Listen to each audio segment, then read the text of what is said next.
Bonjour à tous, on se retrouve dans une nouvelle leçon de tunisien, la leçon 6. Donc dans cette leçon, on va enchaîner sur les questions qu'on a vues précédemment. Donc on va voir plus de détails sur les questions en tunisien. Alors les questions qu'on avait vues précédemment, c'était où, win, quand, c'est warte et wartesh. Donc c'est plus facile à prononcer pour vous warte, mais si vous entendez wartesh, sachez que c'est quand. Comment, c'est qui fait ou qui fèche. Pourquoi, c'est arlé ou arlèche. Et qui, c'est shkoun. On va en profiter également pour faire une petite révision des sons qu'on a vus qui s'écrivent en chiffres. Donc le chiffre 5, ça se prononce comme le jota en espagnol, comme le KH en fait, ra. Donc ça c'est le 5. Le chiffre 9, c'est un son qui est comme le K mais qui est plus fort, qui vient du fond de la gorge. Donc pour dire quand, on dit warte ou wartesh avec le K qui est plus fort. Le 3, c'est un son qui est comme le A mais qui est plus fort, qui vient du fond de la gorge. Donc en fait pour le pourquoi, par exemple, on dit arlé ou arlèche. Et le 7, c'est un son qui est comme le H mais qui vient aussi, qui est un peu plus aigu, on va dire, qui est le Ha. Donc comme le H mais c'est Ha. Il est plus fort également. Voilà, donc 5, 9, 3, 7, vous allez les voir dans certains mots. Alors, les subtilités par rapport à ce qu'on a vu précédemment. Donc en fait, dans la leçon 5, on avait vu les pronoms possessifs. Donc c'est un suffixe qui s'ajoute à la fin du nom, qui est i, ek, ou, na comme hum. I pour jo, ek pour tu.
Alors, pour shkun, qui est qui?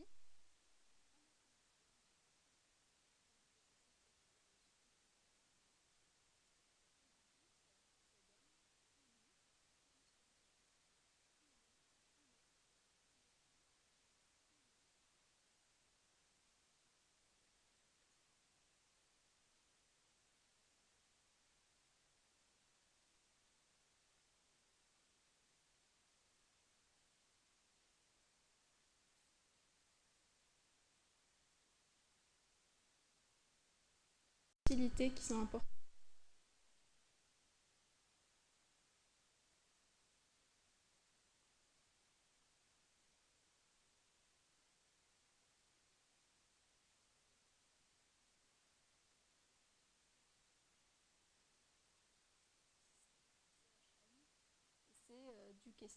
C'est des questions.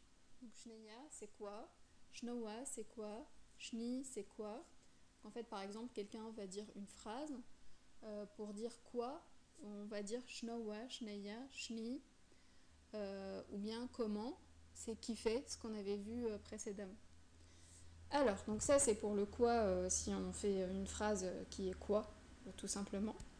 Sinon, si par exemple on dit, on colle en fait, c'est un préfixe aussi, shni, le chn et le ch, donc shn, et le ch, sh, c'est tout simplement le son ch.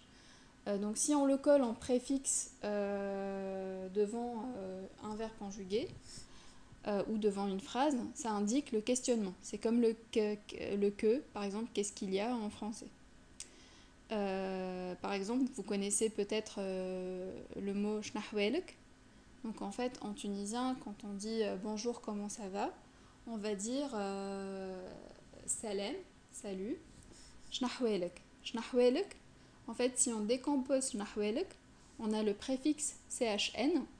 Comme je vous disais, le préfixe CH ou le préfixe CHN, ça indique, c'est comme le Q, QUE en français, ça indique la question. Ahwel, ça veut dire état, et ek, c'est le suffixe pour les pronoms possessifs. Donc tes états à toi. Ahwelek, c'est tes états à toi. Donc shniya ahwelek, c'est quels sont tes états à toi. Donc comment ça va. Donc shnahwelek, c'est comment ça va. Ça veut dire quels sont, quoi, ça veut dire quoi tes états. Donc quels sont tes états en gros.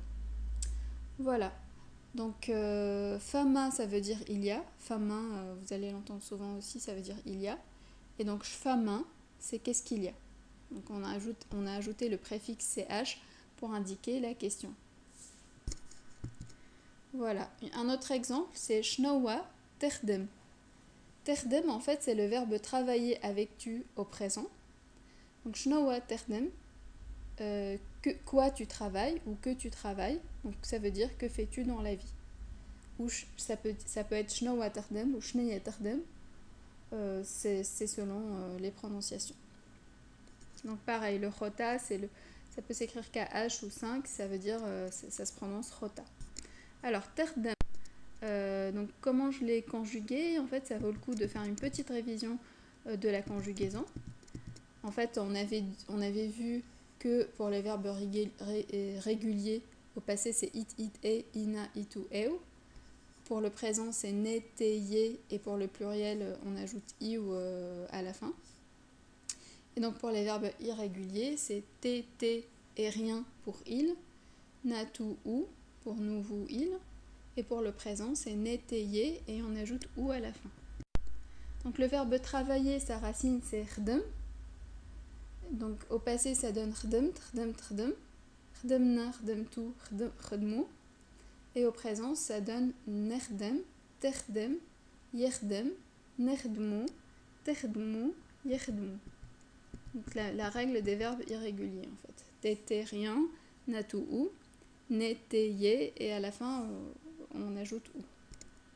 Donc, alors, à retenir du coup, donc shniya, shnowa, shni, c'est le questionnement, c'est le quoi que. Donc shniya, shnowa, tout seul, ça veut dire quoi. Et shni, c'est quoi et que également. Alors, le préfixe chn ou ch, ça indique le questionnement. Par exemple, shnahwelek. Ahwel, c'est état et ek, c'est pour tu. Donc, tes états. Quels sont tes états. Donc, shnahwelek, c'est comment ça va.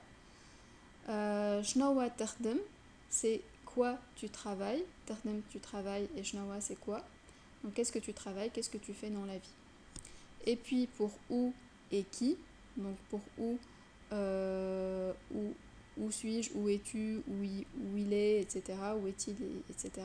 Ça donne wini, winek, winou, winna, winkom, winhom.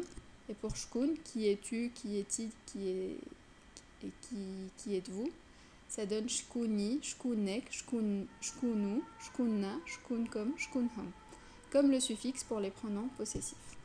Voilà, j'espère que ça a été clair pour vous. Merci encore d'avoir regardé la vidéo et je vous invite en fait à mettre des commentaires si vous avez des questions. Et puis on se retrouve dans une nouvelle leçon. Au revoir!